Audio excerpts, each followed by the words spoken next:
সাকিব খান অপু বিশ্বাস একসাথে থাকুক, তারা সুন্দরভাবে তাদের জীবন যাপন করুক। আবার সাকিব খানের বিয়া দরকার কি? বিয়া তো অনেক হয়েছে, আর বিয়া দরকার নাই। কেউ কারো কান লেগে গেছে এটা কথা বললে হবে না।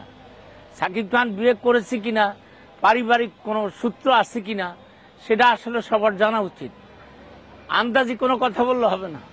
সাকিব খানকে নিয়ে অনেক কথা হয়েছে, এখন আর এই সমস্ত কথা বললে কোনো লাভ নেই। সাকিব খান এখন সিনেমায় খুব অন্যভাবে জড়িত। তুফান এখন কিছুক্ষণ আগে টেজার দিয়েছে, ভালো লুক দিয়েছে সাকিব খান, আমি দেখে মনোমুগ্ধ। সাকিব খানের এই সমস্ত ব্যাপারে আমি ভালো, কিন্তু এই যে তার বিয়া টিয়া, এটি একটা নানান কথা। কেন এগুলো বিয়ে করলে তো সবাইকে জানিয়ে করবে, আন্দাজি তো করবে না। তা আপনারা যে যাই বলেন, যে যাই শুনেন, সেটা নিয়ে কেন এত কানাকানি? একটা মেয়ে বললো আমি তাকে বিয়ে করব, এটা করলো কথা বললে হলো? আন্দাজি কোনো কথা চলবে না। এখন সিনেমা জগতে তৎপর সাকিব খান। আশা করি তার জীবনের ইতিহাস, এবার এই যে আরেকটা ছবি আসতেছে তুফান, আপনারা দেখলে বুঝতে পারবেন তুফান কি জিনিস। রায়হান রাফি বানিয়েছেন, সাকিব খানকে নিয়ে অনেক কষ্ট করেছেন। তুফান সবার কাছে তুফান হয়ে যাবে। সাকিব খান একটা সাহসী মানুষ, সেই হিসাবে বাংলা চলচ্চিত্রের ইতিহাসে নাম করবে এবং আমি মনে করি ইতিহাস সৃষ্টি করবে। আচ্ছা, অপু বিশ্বাস এবং বুবলিকে রেখে সাকিব খানের তৃতীয় বিয়ে করা ঠিক হবে কিনা? আমি মনে করি না, কখনো না। এটা কখনো হয় না, এটা একটা মিথ্যা বানোয়াট, সব গুজব।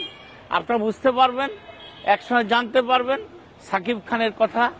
আপনারা সামনে অচিরে দেখতে পারবেন, আপনাদের সত্য মিথ্যা কিভাবে হবে সেটা আপনারা বুঝতে পারবেন। অপবিশ্বাস সম্পর্কে বুঝতে চাই যে অপবিশ্বাসকে সাকিব খানের বিয়ে করা, অপবিশ্বাসের সাথে যে গভীর সম্পর্ক, এটা আসলে কিভাবে নিচ্ছেন আপনি? না না, এটা কখনো মেনে নেওয়া যায় না, কখনো সম্ভব না। এটা মেনে নেওয়া যায় না।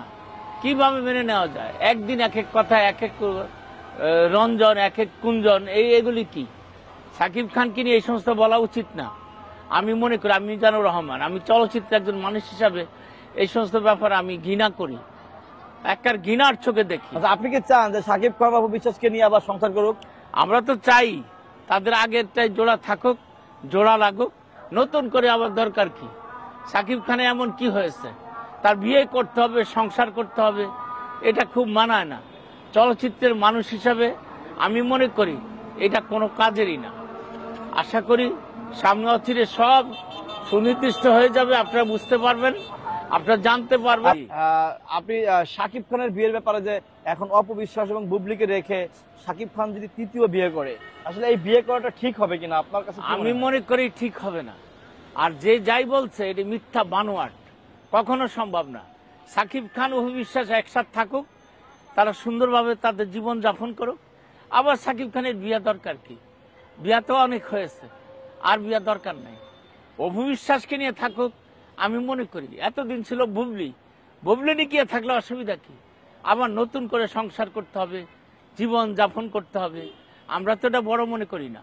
আমরা মনে করি তারা দুজনে ঠিক মতোই থাকুক, সংসার করুক, ভালোভাবে তাদের জীবন যাপন হোক। সাকিব খান অপু বিশ্বাস সবাই যেন নামে বলতে পারে যে তারা ঠিক হয়ে গেছে, ভালোভাবে আছে, তারা সুন্দরভাবে থাকুক, এইভাবে তাদের সময় কাটুক। আমরা সিনেমার লোক মনে করি, আশা করি। হ্যাঁ, আর আমরা চাই না সাকিব খানের বিয়া শাদীর ব্যাপার।